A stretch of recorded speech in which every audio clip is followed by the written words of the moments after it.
Okay, so this is basically the advanced version of dynamic programming today. Okay. So what we'll talk about today is basically optimizing DP with the data structure we've learned before. And then secondly, we'll talk about Bitmask DP, and then finally the aliens trick. So firstly, optimizing DP with data structure. And so for this question, we would probably just revolve around longest increasing subsequence. So think about given a permutation P of the first n positive integers, find the longest increasing subsequence. And a subsequence of DP is defined as an array you can get by repeatedly deleting arbitrary elements of P. So for instance, and in this array, the longest increasing subsequence would be 1, 3, 6, 7, 8. Like you can delete numbers in between. So the most intuitive way to think about it is let DPI be the longest increasing subsequence over the first I elements if our last element is PI. So basically we restrict that our last element is PI. And this transition is also pretty straightforward. If we look at this, we just iterates over I, and then we iterate over all the numbers that before I, and then to see if it could be a possible second last element. And among that, we find like um, the second last element with the maximum DP, and then we just keep going. So if we look at the code here, the J is basically iterating the numbers before PI, and then we find the max and add 1 to it. And then to look closely here, for instance, if we're at 5, we look at the previous numbers, and then we see if 9 is smaller than 5 and 9 is bigger than 5, so we can add 5 we can add we can add 1 to this maximum number, so we can max over that. And however, 1 is smaller than 5, so therefore we can add 1 to this increasing sequence. So this will have a increasing subsequence of length 2. And it will just keep going like this. And this is basically a very naive way of finding it. Anyone has question about this EP? Okay. So this DP takes the time complexity of O n squared, which would it's pretty nice, but if n is really big, there could be TLE. So to optimize this question, this algorithm, what we can do is segment tree, if you guys still remember it. However, the way that we store data is a little special here. So for instance, we store DPI at PI, and the transition is a range query. And every query returns the maximum DP value in range 1 and PI. So if we look back to the previous example, our segment tree would look like this. Okay. So this is a segment tree, and then the index would be PI. So for instance, if this is the segment tree, the index would be 1, 2, 3, 4, 5, 6, 7, 8, 9. And then for each of those index, we say DPI. For instance, if we look at this, 1 would just be 1, and 2 would be 2. 3 would be 3 would be 2. Yes, it would be 2 as well. And then 4 would be 3.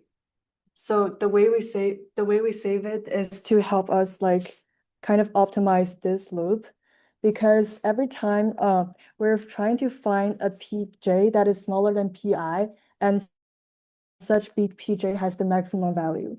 So with the range query, we basically just for example, if we're querying 1 and pi, we're basically just finding whatever pj that is smaller than pi. And then we're finding the maximum DP of that. That was clear. And for this algorithm, the time complexity is n times log n because this outer range is n and then segment tree takes log n. And there will be another alternative solution, which is pretty interesting. And it takes more creative thoughts because now our dpij becomes the minimum last element for an increasing sequence of size j among the first I element. So the DP sounds a little weird at first, but if you think about it, it actually used some greedy thoughts because the less we could make the last element be, there will be more possibility we could extend our subsequence.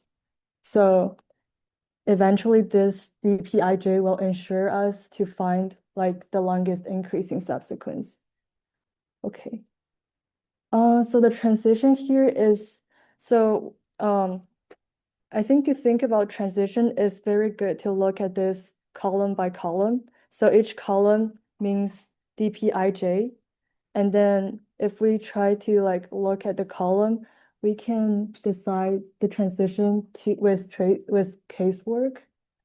So I'm gonna use like a easier example to explain this. So for example, if this is our array, and so in the first case, if dpi minus 1j is smaller than pi, so see if we are at this transition step, and our pi is 2.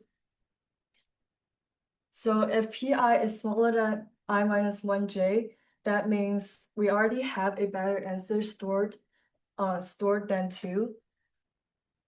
But this is not the case, but if that because we're still having the size of j, and then if there is already a minimum number that is smaller than pi, that means we're just keeping the original number. And another case is when we are trying to extend our increasing subsequence. So the other case is when dpi minus 1, j minus 1 is bigger than pi. And so that was the case where our ending number, we still cannot use this pi because pi is smaller than the tail number of our previous increasing subsequence. So we can't extend by pi because, for example, in this case, like 2 is smaller than 2 is smaller than 3, so we cannot this will not be an increasing subsequence. And the final one was basically the complements of the other two. And it could be like explained more clearly, I guess, with a full example. So for instance, in this example, if this is the original array, and then we're transitioning from dp3j to dp4j. If this is the transition. And then so for dp3j, we have it as 1, 3, 7. So this is like the minimum. Oh wait, yes. So this is the basically the minimum ending number with the size of j, right? And for dp4j, we have that 1. However, at this point, we're now giving it a new number, which is 2, because 2 is smaller than 3.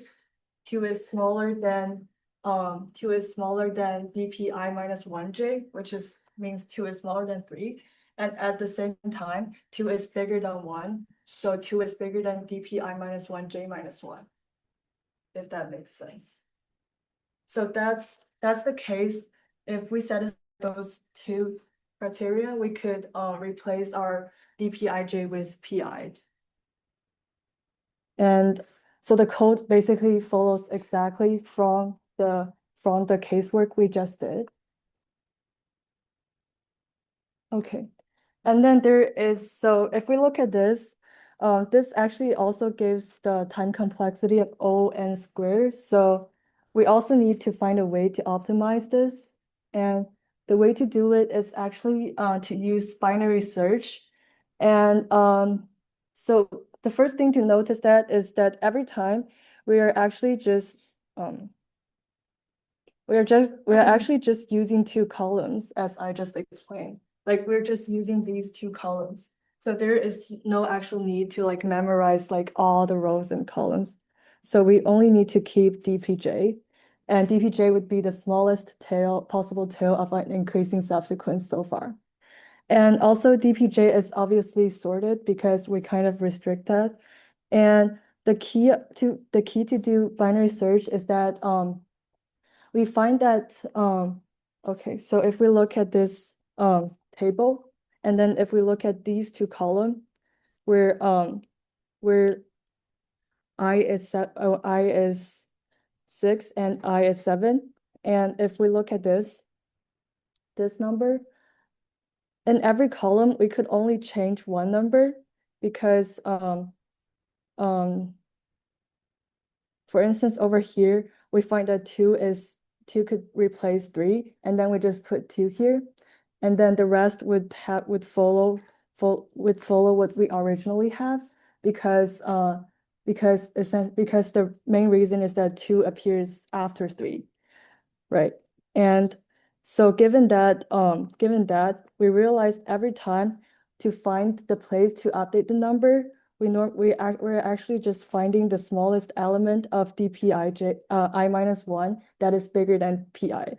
So if we look at this carefully, 3 is actually the smallest number in this previous column that is bigger than 2. So that's why we can just binary search for this 3. And yeah, this is just a basic binary search here. And we can with that, and then we can replace with pi. So with that, we will have a time complexity of n times log n, I believe. So yeah, that's basically the optimization, some methods. Okay. Um, the next topic is Bitmask DP. So we start off with a problem, the Hamiltonian path problem.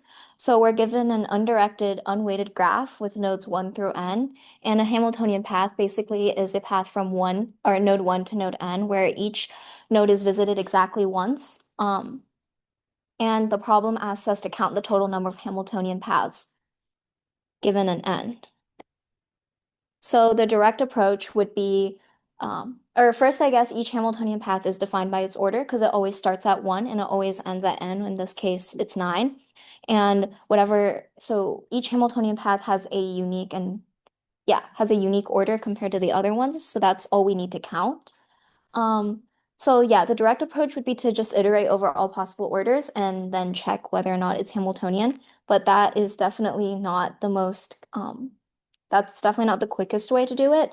So instead, we can try using DP to solve this instead. So what we can do is we want to store our states. And first, we want to be able to store each intermediate value that we find. And what information would we need to store each intermediate value, like the number of Hamiltonian paths from 1 to, for example, 8 instead of 9. So to visit the next node, we need first is the nodes that we've already visited and what node we're currently on, so we know which node to visit next. Because once again we can't go back to nodes we've already visited. So first we define our state. So our DP state would be DPI viz, which is the number of paths starting at 1, ending at I, and visits are our visit set, so viz. The question is, how do we pass a viz array into our DP? And this is where we use bitmasks. So to do this, we represent our viz array with just one integer, and that's its binary representation.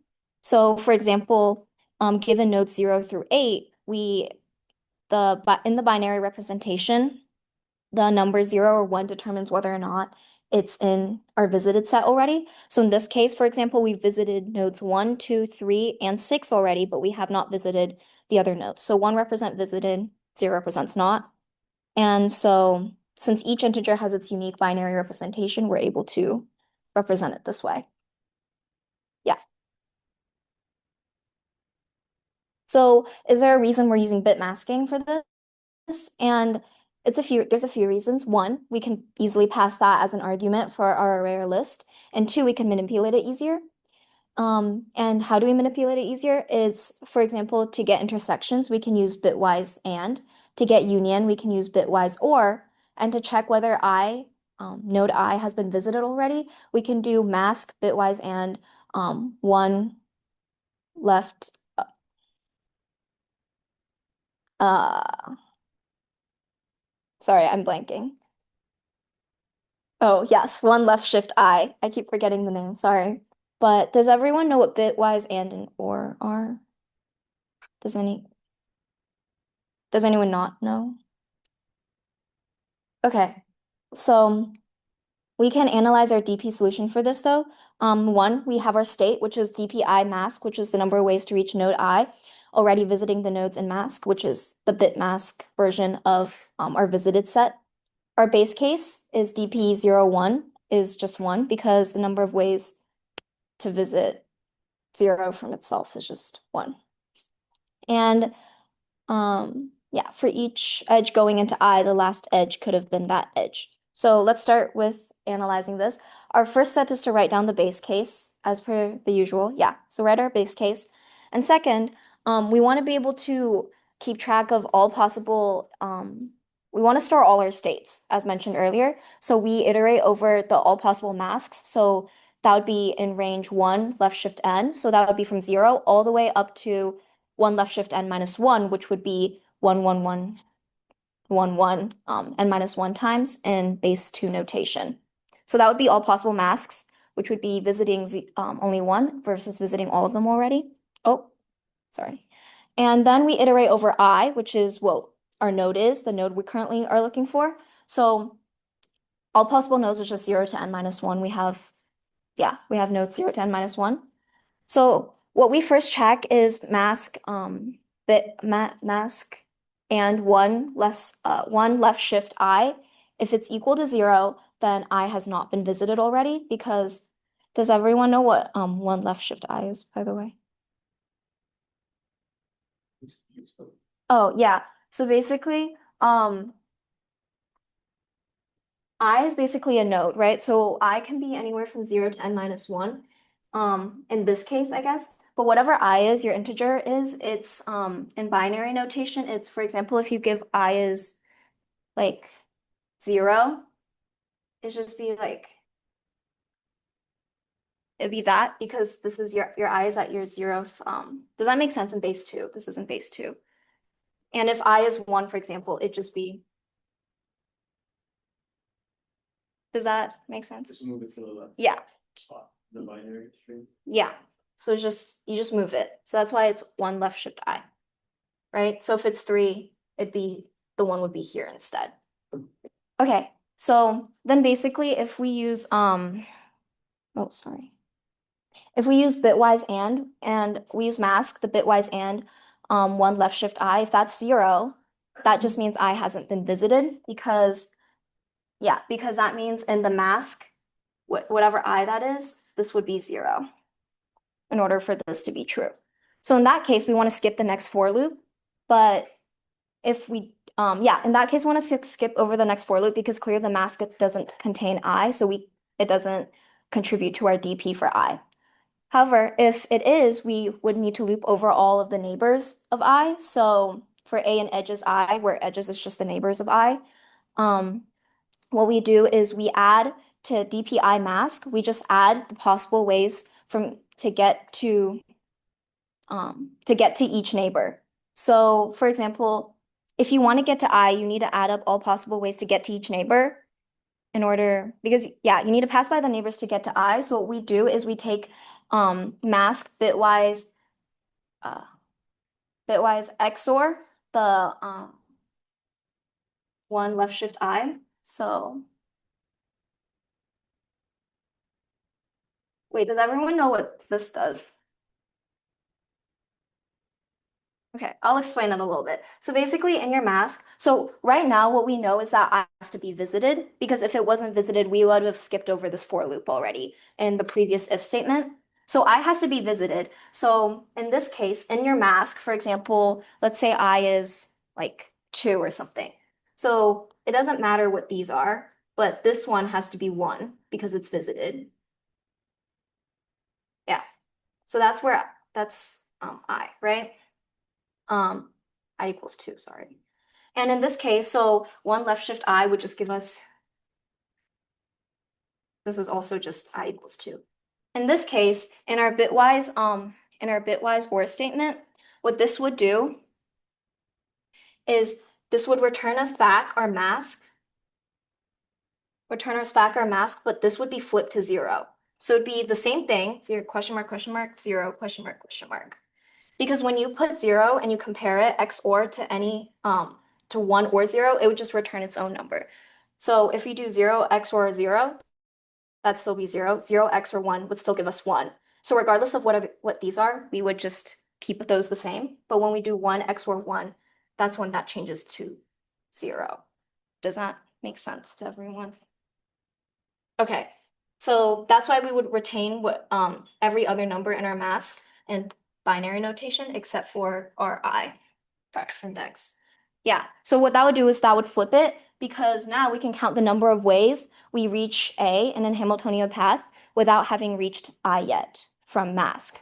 So now we just do that for each neighbor and we just add it to DPI mask. And at the very end, what we do is we just print out DP n minus 1, which would be our last node. And then 1 left shift n would just be 1 left shift n minus 1 would just be 1, 1, 1, 1, 1, n minus 1 times in base 2 notation. So that would mean we visited all the nodes because it's all ones. Does anyone have any questions? And the character, so that's the XOR. That's the bitwise XOR, yeah. Okay. When we subtract 1, left shifted. Because when you so basically if you do that, right, the 1 left shift n would get us this would be total of n, right?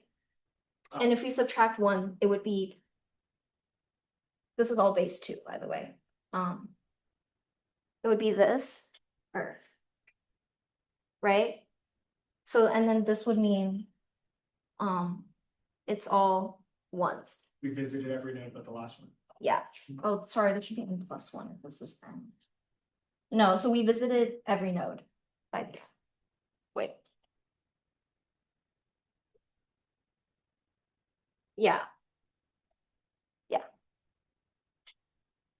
Okay.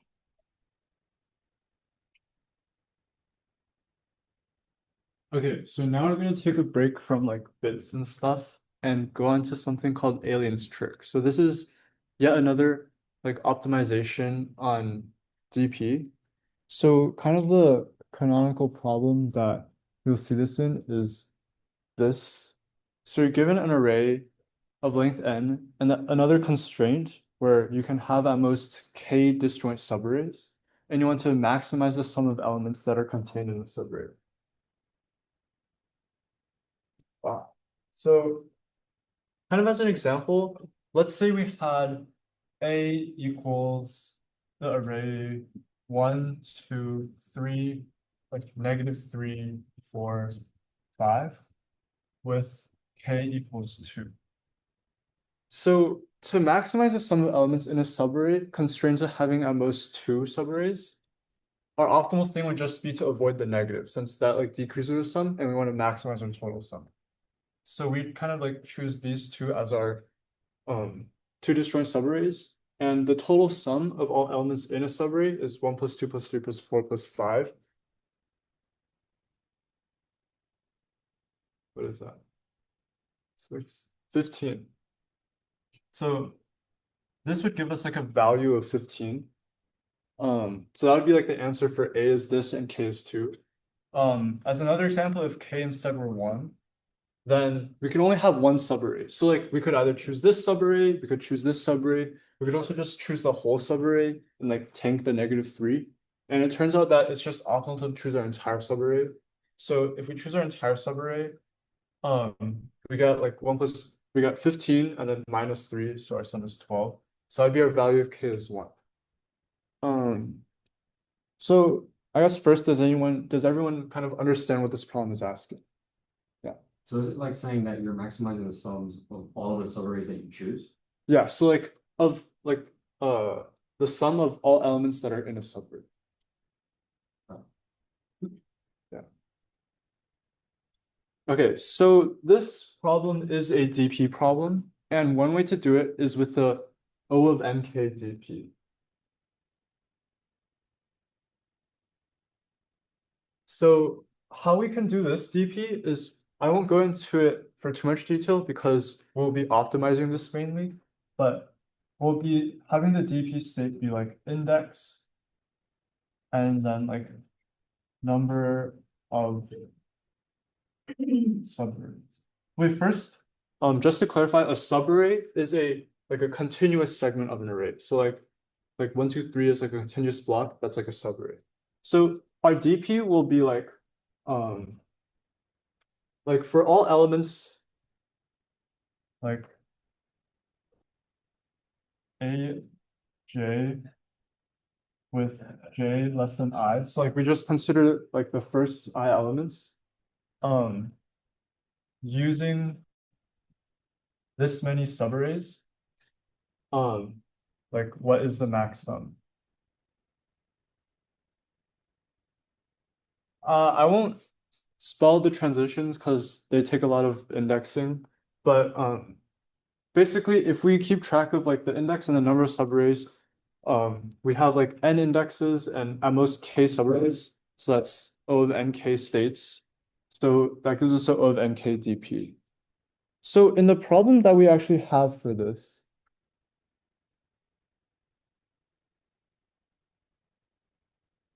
problem, so we have that k and n can be up to 3 times 10 to the 5. So wait, yeah. Sorry, the index, is that like saying like you're only processing like what does the index represent? Like what is the subproblem for the like? So this is like let me phrase this a bit better. So for prefix up to array, up to index. So we only consider like elements index or before, and then using number of subarrays max cost or max value. Does that make sense? Okay, so we have like big K, big N. This is too big since that's like 9 times 10 to the 10. So how can we like maybe like get rid of one of these dimensions, you know? Like I'm thinking like we don't like this dimension, so it's like try to get rid of it. So we'll start by looking at a slightly easier problem. So our easier problem will be, instead of having a hard constraint on we can only have k subarrays, we'll say like given a and then a penalty lambda, we want to and this means for each subarray that we use, we incur lambda penalty. So we want to maximize like our original objective, which is like the sum of all elements in a subarray, but we also subtract like the penalty. So kind of as a quick example, if we go back here and let's say, so we don't have k anymore, we have like lambdas. So let's say lambda equals 0. If lambda is 0, we have like no constraints on how many or subarrays we use, since there's no penalty. So we'll just go ahead and like choose our optimal thing, which is to pick all the positive numbers, which gives us a like value of 15. However, on the other extreme, if lambda was like 1,000 or something, that means for every subarray we use, we incur a penalty of 1,000. So if we like even use one subarray, our score will be like super negative since we're subtracting our penalty. So our value would just be 0 from choosing 0 subarrays and not having any element in a subarray. Something kind of in the middle would be like lambda equals 6. So here there's like kind of two possibilities. Either we could use like one subarray or we could use two subarrays. So let's say we use two subarrays. Then we kind of like get our sum of 15, but we also incur a penalty of 12 since we use two subarrays. So like 15 minus 12 is 3. We could also use one subarray in which their total sum would be 12, but then we incur a penalty of 6. So it's optimal with lambda equals 6, like penalty is 6, to actually only use one subarray to get a value of 6. Does this kind of like problem with like lambdas instead of k make sense? All right, so now we'll go about actually solving this problem. So this is also a DP problem, except we don't actually have to keep track of the number of subarrays anymore. So instead, our DP will just be in the form DP. We'll keep our like index, and we'll also have like is in a subarray. So and this can be like either 0 or 1. So what this means is like max value of prefix. So the max value of prefix up to index, given that like a of index is either like if this is 0, then a of index is like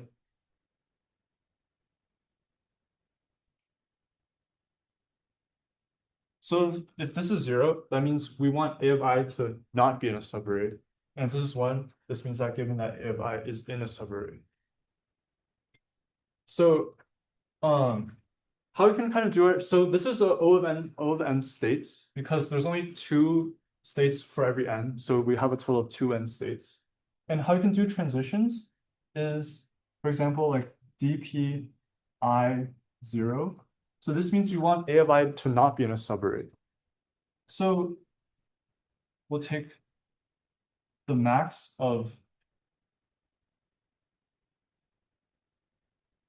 so it can either, we can either have like the previous element not be in the subarray and then also have the current element not be in the subarray.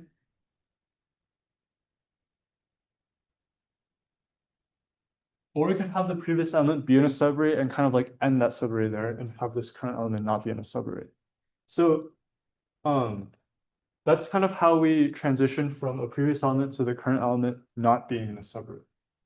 The other option is if the current element is in a subarray. So again, there's two options. The previous element can either be or not be in a subarray. So if it's not in a subarray, that means we're starting a new subarray here. Since our previous element is not in a subarray and now we're in a subarray. So we incur a penalty of lambda by starting that new subarray. But we also like gain the value of like having our elements like added to the sum. The other option is if our previous element was already in a subarray.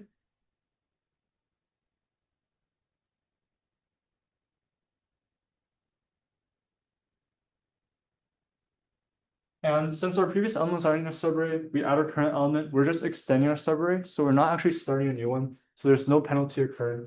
And we just like add our sum to the value. Does anyone have any questions about these two transitions? Yeah. How's the lambda efficient? We will get to that later. But like assuming that we are given lambda, this is how we can solve that problem. Yes. Okay, now comes like the fun part. It's like how do we use this problem to actually like solve our original problem?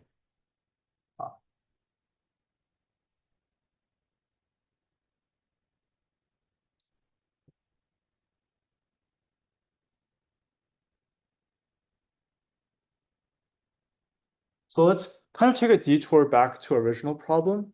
And let's call, so our original problem was like given an array A and a constraint K, we want to find max sum in a subarray.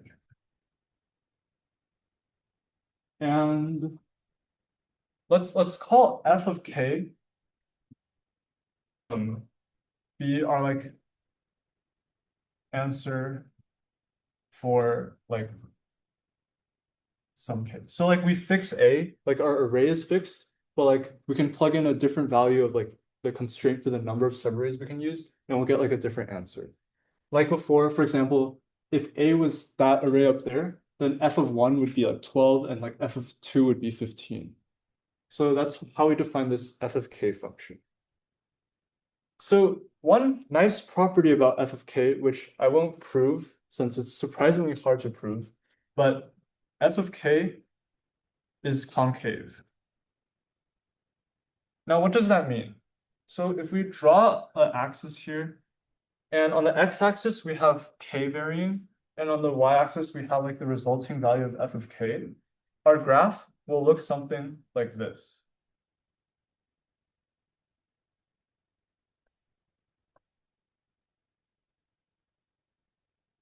Yeah. So f of k will always increase as k increases, since if we get more subarrays to use, our answer will always get better and better. But the important fact is that it's also concave. So like the rate of growth will slow down as you keep going. So how does this like help us bring our original problem to solve this problem? So let's say we solve original problem with some lambda, and we find out that we get an answer. So like let's say we like have lambda and we find an answer that gives us k prime subarrays. So we do this thing, we find the optimal solution given penalty lambda, and we find out that optimal solution uses k prime subarrays. One notable fact is that this is also the solution we find is optimal for k prime subarrays. Kind of a simple way to see this is that like if there was a more optimal solution, we just find that solution because the penalty incurred is the same, because we use the same number of subarrays. So that algorithm will always find the optimal for like whatever amount of subarrays it results in. So so this means it's optimal for some k. So then that means kind of like the configuration it finds will be somewhere on this curve. So let's say it's like right here. And we also have like the value of k we're given in our problem to be like, for example, some vertical line, since k is our x-axis. So let's say this dotted line is like the actual value of k the problem gives us that we want to find like f of k for. So like our answer would be just like this point right here. Does that kind of make sense for the graph? Okay. One interesting property of like I guess what lambda tells us is kind of the slope of this graph at a certain k. So lambda will tell us kind of the slope here. And the reason for this is because so let's say our point on the graph is right here. And k prime is this is like k prime. So k prime is optimal for this value of lambda. This means that if we add 1, so like k prime plus 1 is suboptimal. Why? Because the sum value it adds from going from k prime to k prime plus 1 is not as good as the additional penalty you incur. So let's say this is like a slope of lambda. The amount of sum you gain by it increasing to k plus 1 is like less than lambda, right? Because if it was greater than lambda, we just take that instead.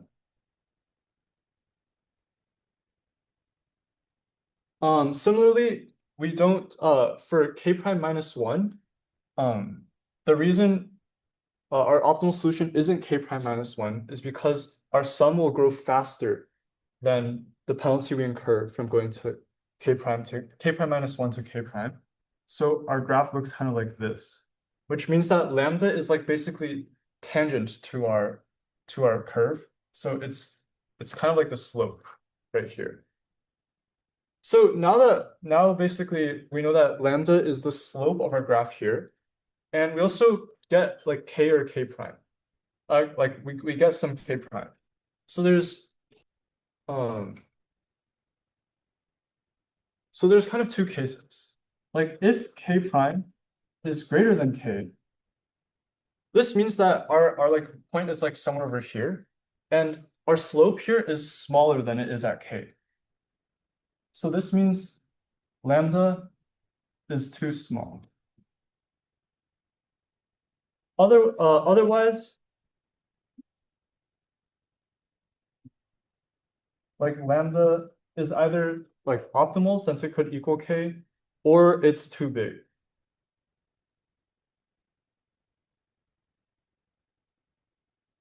A kind of intuitive way to think about this is that if k prime is greater than k, we've like used too many subarrays in our solution. So like we weren't penalized hard enough for using subarrays. So we should kind of increase our penalty to reduce the number of subarrays we use, and same for the other way. So now that we kind of have this, we can figure out whether lambda is too big or too small to achieve like a constraint of k subarrays used. So we can just binary search on lambda. We can until we find some kind of like lambda opt that results in exactly like k subarrays used. And once we have this, like once we have a lambda that results in us using k subarrays, we also know that the solution it constructs is optimal for all solutions using k subarrays. So that solution will solve the problem. And how we can kind of reconstruct our solution from there is, so we have like, let's call the max value we get from there like results. So results currently is equal to like our answer minus the penalty, which is just k lambda. So this just means that after we find the optimal lambda, we just run our easier problem dp again, get like the max value that we can get, and then we can just note that answer equals like our max value plus k lambda. So after we binary lambda opt.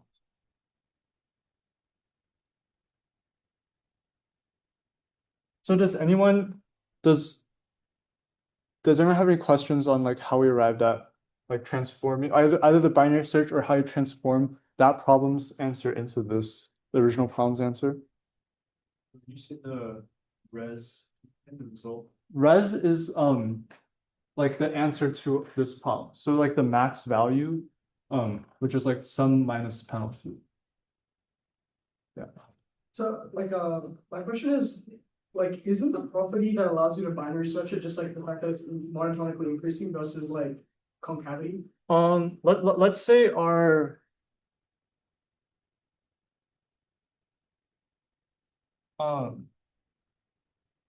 I claim that it's a little more subtle. Let's say our function looked like this, right? Okay. So if we find like lambda is equal to like this slope, I'm pretty sure that we can either find a solution that's like here, like or here.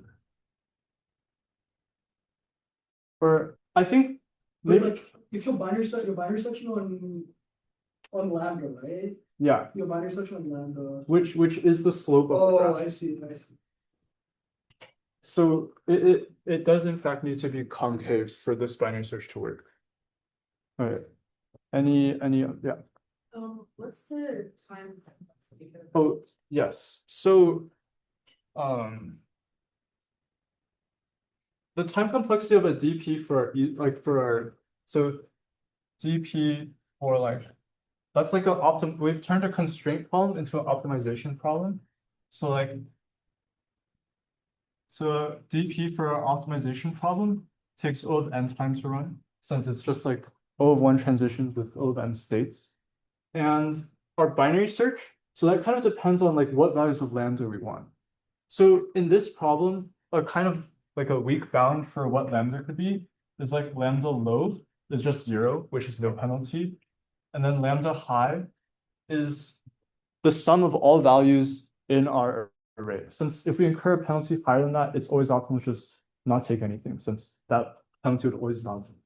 So we can set lambda high to be like the sum of all elements in our array.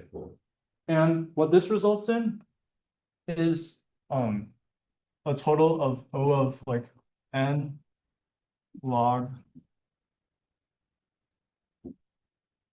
sum of our array value solution.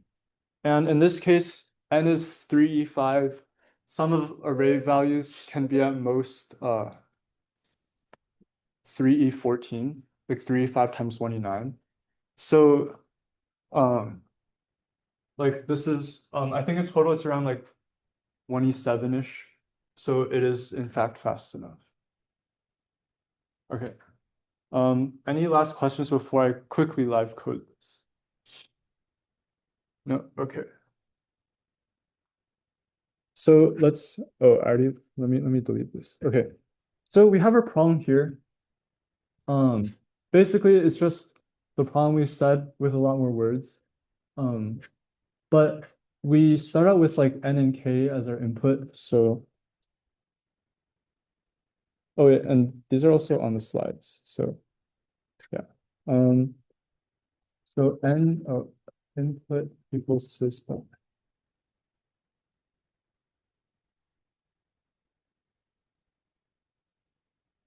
So this gets our n and k. We also need our array A. And then let's first solve our optimization problem up there. So I'll call it solve opt with like some lambda factor. We'll do our DP, so it's like a 2D DP. We'll do tuples for a reason you'll see very soon. How we'll do this is that it will like the tuples will represent kind of like max value, comma like the negative, like the negation of like the number of subarrays we use to reach that max value. So how we'll initialize this with our base case is that so if we don't use the 0th element and consider all elements before it, we're like not using any elements, so that has the value of 0. If we use the first element, then what we're doing is we're including it, so A0, but also incurring, oh, sorry. What we're doing is we're using A0, but we're also incurring a penalty for starting a new subarray. And also this results in like one subarray used, so we'll use -1 there. Then we'll iterate through our kind of like our array, and we'll do our transitions now. So like dpi0 is we know the max, like dpi minus. I'll just do, yeah. So what this does is it takes a max of like dpi minus 1, 0 and dpi minus 1, 1.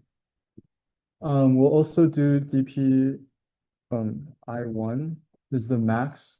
So this one's a bit more complicated. So we can either like start a new subarray here from the previous one, in which case we have dp I minus 1, 0. So the previous one is not in a subarray. And then we start a new one here. So we incur a penalty of lambda. We also like add our current element in there. And oh wait. And we want the value. So that's the 0th element of our tuple. And the number of subarrays we use is like kind of the number of subarrays we use there +1 since we're starting a new one, and it's minus since we're negating the number of subarrays. The other option is we like continue off the already started subarray. So we don't incur a penalty of lambda here since we're continuing, and we also don't create a new subarray. So that also is the same. So then after we do this, we should kind of like have our DP property all the way out, and our answer will just be the max of dp n minus one. Since n minus one represents our whole array, and we don't care whether our last element is in a subarray or not. So this is kind of our solve opt function, and now we'll do a quick binary search. So as you remember, for low is bounded by 0, high upper bounded by 3e14. And then we'll do our binary search. So while low less than high, we'll calculate our middle value. And we'll just kind of like solve the optimization problem with our middle value being lambda. So this is like where we're binary searching on lambda for. And so the number of subarrays we used here, which we'll call k prime, is kind of like the second value of our tuple, like negated. And I guess a brief reason for why we negate the number of subarrays we use is because for simplicity in our binary search, we're going to minimize the number of subarrays we use if there's a tie in the max value. So for example, if our optimal max value was 10, there's one, we'd like return the one that used 2 subarrays, just to make our binary search a little simpler. So our k prime becomes this. And then now we check. So if k prime is greater than k, we know that lambda is too small. So low is mid plus 1, since that raises our lambda. Otherwise, we know that lambda is either like too big or okay. So we'll do high as mid. Yeah. So then after we do this, low equals like lambda opt. So we can recalculate our solution. Like, so now we have kind of like, oh yeah. So now we can kind of just use this formula to print our answer. So we know res 0 is like the max value we have, but we also need to add k times lambda. So plus k times, and then our lambda is low. So let's try to run this on our input now. Okay, so this is one of the sample inputs. It gives 7. Apply a second one.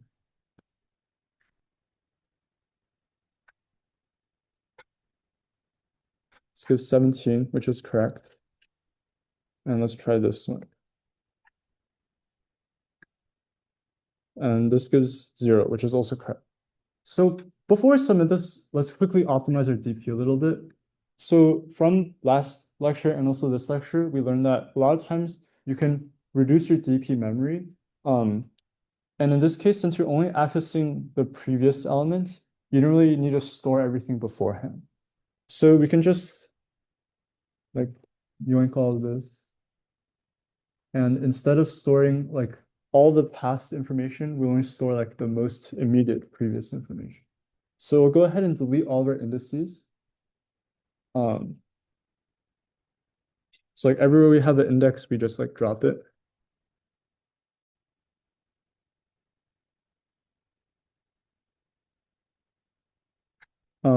And we'll call this temp 0 and temp 1, so we don't kind of like override our DP values while we're still looking at them. And then we'll reassign like DP 0 is temp 0, DP 1 is temp 1. And just return the max of like our last DP. So let's just make sure this still works. Let's run this. It's still 0. That's good. This one should be 17, and this one should be 7. Okay, so now I think we're good to try and submit this code. So how I'll do it is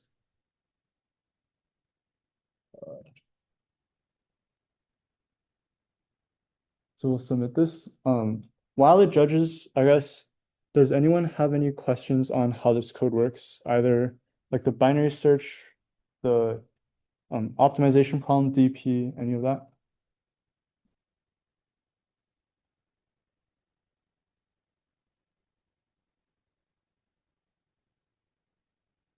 Okay, it's running. This problem will also be on our problem set, so feel free to like reference this code. Okay. So let's really quickly wait for it to finish. I feel like 10 more seconds. Oh, oh. Oh, There should be one last subtask. Oh, okay. So we got 100. That's good. So yeah, this once again, this is a problem on our problem set. The code is on our slides, so feel free to look at that. And finally, here is our attendance form and also a raffle form for week 2, which we'll be holding tomorrow.